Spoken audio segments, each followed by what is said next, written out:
रथवर्णनं सिद्धैः सिद्धान्तमिश्रं श्रितविधिविबुधैश्चारणैश्चाटुगर्भं गीत्या गन्धर्वमुख्यैर्मुहुरहिपतिभिर्यातुधानैर्यतात्मा सार्धं साध्यैर्मुनीन्द्रैर्मुदितमतमनो मोक्षभिः पक्षपाताः प्रातः प्रारम्भमाणः स्तुतिरवतुरभिर्विश्यवन्द्यो दयो वः भासामासन्नभावादधिकतरपटोश्चक्रवाळस्य तापा छेदागच्छिन्न गच्छत्तुरगपुरपटन्यासनिस्सङ्कटङ्कैः निस्सङ्गस्य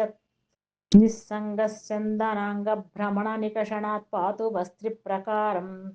सप्तासु तत्परीक्षा पर इव परितः पर्यटन् हाटकाद्रिं नो शुष्कं नाकनद्या विकसितकनकाम्भोरुहं भ्राजितं तु पृष्ठानैवोपभोग्या भवति भृशतरं नन्दनोद्यानलक्ष्मीः नो शृङ्गाणि धृतानि धृतममरगिरे कालधौतानि धौता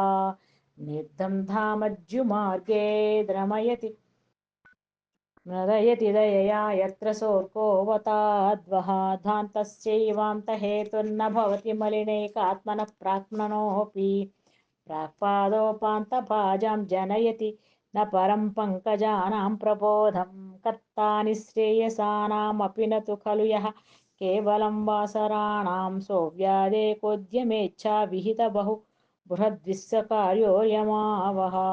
लोटन्लोष्टाभिचेष्टश्रितशयनतलो निःस्पृहीभूतदेहः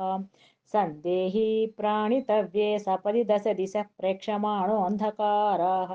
निःश्वासायासनिष्टः परमपरवशो जायते जीवलोकः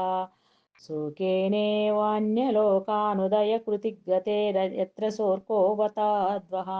रामन्लोलोऽपि लोकांस्तदुपकृतिकृता वासितस्थैर्यकोटिं भ्रूणां दृष्टिं विजिह्मां विदधदपि करोच्चन्तरच्चन्तभद्रां यस्तापस्यापि हेतुर्भवति नियमिनामेकनिर्वाणदायी भूयात् स प्रागवस्थाधिकतरपरिणामोदयोर्कश्रियैवः व्यापन्नर्तुर्नकालो व्यभिचरति फलं नौषधीर्वृष्टिरिष्टा नेष्टैस्तृप्यन्ति देवा न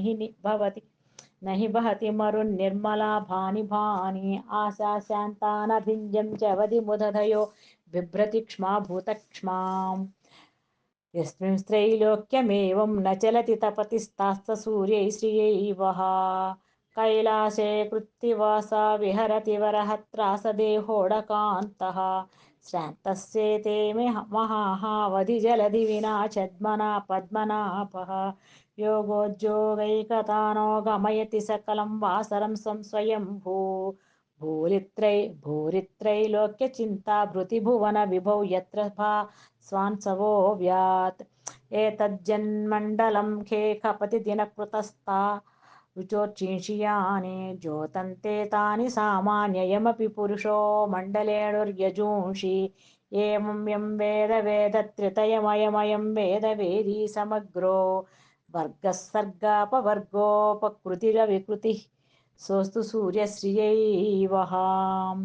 नाकौकप्रत्यनीकक्षतिपटुमहसां वासवाग्रेसराणां सर्वेषां साधुपातं जगदिदमदिरे मदितेरात्मजत्वे समेऽपि येनादित्याभिधानं निरतिशयगुणैरात्मनिन्यस्तमस्तु स्तृत्यस्त्रैलोक्यवन्द्यै त्रिदशमुनिगणैः सोऽस्तु सूर्यश्रियैवः